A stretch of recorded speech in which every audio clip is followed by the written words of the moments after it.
I want to make a new real-life scenario series called What Would I Do?, where I explain different real-world scenarios that I've seen as a pharmacy technician. I want to cover all scenarios and what your options are. Today's topic is insulin. What would I do if I had a prescription? What would I tell my best friend if they just lost their job? And what would I tell my grandma on Medicare? All of them have options. For me, someone employed with insurance through my employer, my first step would be to call my pharmacy and see what price my insulin is. You can also use the online app for your pharmacy. Most of them will show price as well once your medication is ready. If it's a reasonable price, then my insurance has done its job, and I'm good to go. Let's say I haven't met my deductible yet, though, and I have a high-cost deductible. This is $2,000 or higher. This means my insulin could be more costly. For this scenario, let's say that my insulin is $80. Let's say my diabetes requires short and long-acting insulin, so I have two different insulins I need to worry about paying for. At $80 each, $160 is not my idea of affordable. Since I have commercial insurance, a copay card would be my best option. This would lower the cost of my insulin and make it more affordable.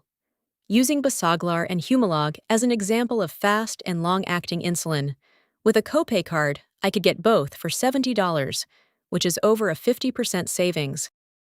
Now, what about my best friend, who just lost her job and fell on hard times?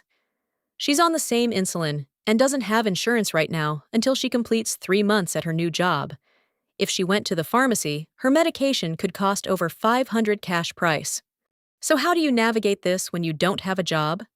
Money is already tight. No one should ever have to choose between food and medication.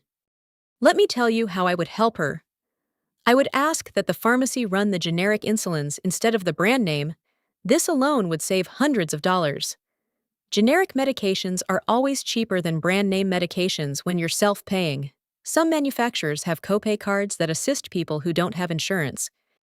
Please reference my video on copay cards, where it explains how to look up a copay card and what to do with it. Copay cards for people who are self-paying might get you through for the short term, but what about the long term? Sure, you can use emergency funds, savings, or ask for help to afford medications right now. What do you do for next month, though?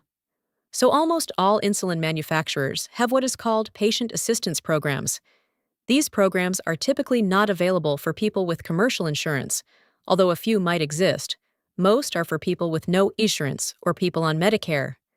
A patient assistance program is a program that you need to apply for with the help of your provider's office, as it requires a doctor's signature and information. Then you can apply for the program.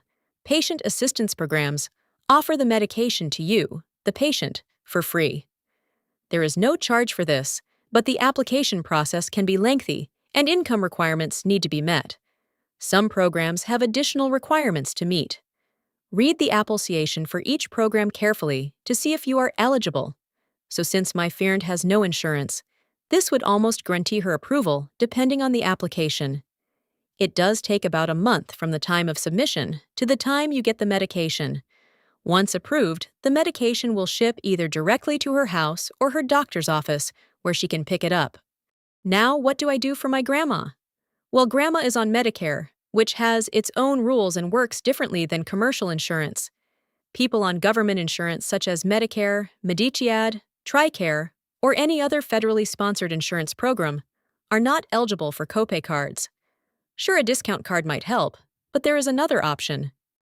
Medicare has a cap on insulin prices for $35 for a 1-month supply. This was enacted as of 2023. However, some people on a fixed income still can't afford that. They might have medical bills, other expensive medications, or maybe they truly just don't get that much a month with their Social Security. Medicare has a payment plan that they don't advertise. You can call them, explain that you can't afford your medications, and is about the payment plan. Your doctor's office can't help you with this, as only the cardholder can make this request. This typically lowers your cost, but it will rise later to compensate for what you're not paying now.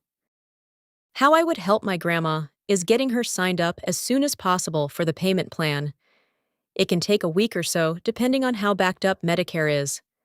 This would lower her costs now, and instead of waiting for them to jump back up in a few months, I would get her on a patient assistance program as soon as possible. That means she would pay less right now, and later get her medication for free. This avoids the high cost that would come later from paying less now.